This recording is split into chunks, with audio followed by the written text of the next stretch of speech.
Nah, untuk kasus yang di tailing ini, perkembangan tailingnya menjadi tanah bisa memakan waktu sekitar kurang dari 20 tahun. Jadi kalau saya kategorikan ke dalam soil taxonomy, itu dia termasuk anti-soil, tanah yang baru terbentuk.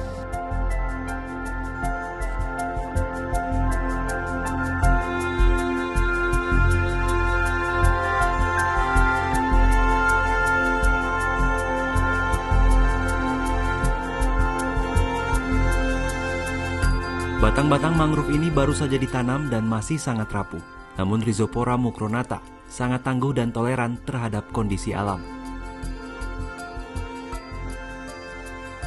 Mereka tumbuh di atas daratan baru yang terbentuk dari sedimentasi pasir halus, sisa tambang atau tailing PT Freeport yang terbawa air ke Muara Ajwa.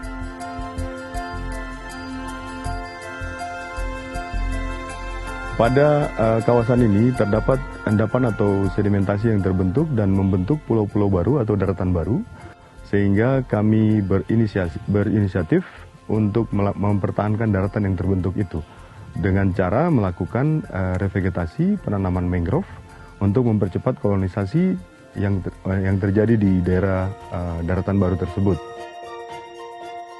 Tailing yang mengalir ke Muara Ajwa diklaim PT Freeport telah aman dari zat berbahaya.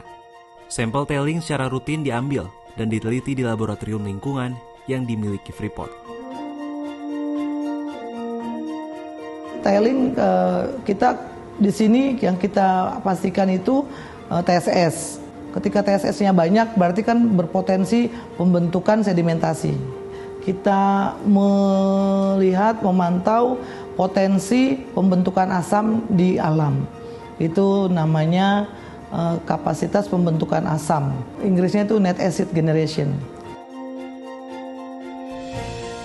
Diperkirakan 5-10% pasir sisa tambang atau sirsat yang paling halus terlepas dari area pengendapan dan mengalir ke muara sungai Ajwa hingga ke Laut Arafura sehingga membentuk daratan baru.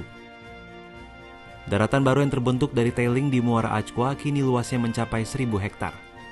Namun baru 450 hektar area delta yang sudah memadat dan bisa ditanami mangrove. Pembentukan delta di Muara Ajwa ini didominasi oleh proses fluvial, yaitu degradasi atau erosi tanah oleh air.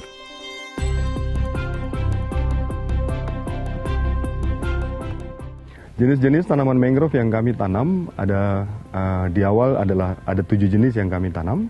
Namun saat ini berdasarkan hasil evaluasi hanya 1 jenis yang sangat survive untuk pertumbuhan awal, yaitu Rhizopora mucronata, dengan menanam buah atau kami sebut dengan propagul pada daerah pengendapan tersebut. Setelah buah ini ditanam, akan terjadi suksesi secara alami, di mana banyak sekali jenis-jenis lain yang bibit ataupun buahnya terbawa oleh air dan tertahan oleh mangrove yang kami tanam atau Rhizopora mucronata ini, sehingga tumbuh dengan sendirinya dan membantu kolonisasi, mempercepat kolonisasi yang terjadi di area pengendapan tersebut.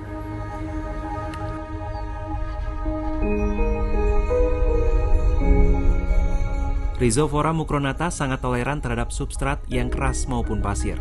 Tumbuh secara berkoloni pada pematang sungai pasang surut atau muara sungai. Dari ciri fisik, pohon ini dapat tumbuh mencapai ketinggian hingga 27 meter dengan diameter batang sekitar 70 cm. Adapun daunnya berbentuk elips, melebar hingga bulat dengan ujung daun yang meruncing. Rhizopora mucronata memiliki bunga yang bersifat biseksual. Buahnya berbentuk lonjong berwarna hijau kecoklatan. Pohon ini dinilai tangguh karena dapat tumbuh menyebar dari Afrika Timur, Madagaskar, hingga Asia Tenggara, termasuk di Indonesia. Mangrove efektif menahan abrasi, sekaligus habitat bagi kepiting dan ikan. Ada 2 jenis ikan dan 21 jenis kepiting yang hidup di kawasan konsesi tambang Freeport.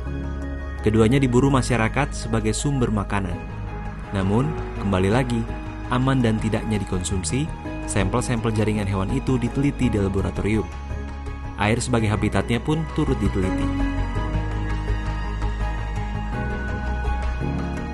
Kami menerima sampel-sampel sebanyak 15.000 sampel dengan parameter uji 200.000 parameter uji, dan jenis sampel yang kami terima di laboratorium ini adalah cairan dan padatan. Parameter yang lainnya ada sampel jaringan tanaman dan jaringan hewan. Dalam air kita melihat ada kandungan logamnya dan ada kandungan kimianya juga.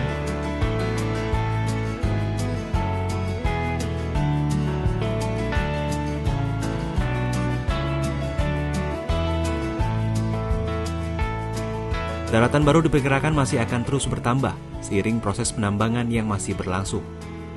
Hal yang utama adalah ekosistem harus selalu dijaga agar tetap berkelanjutan.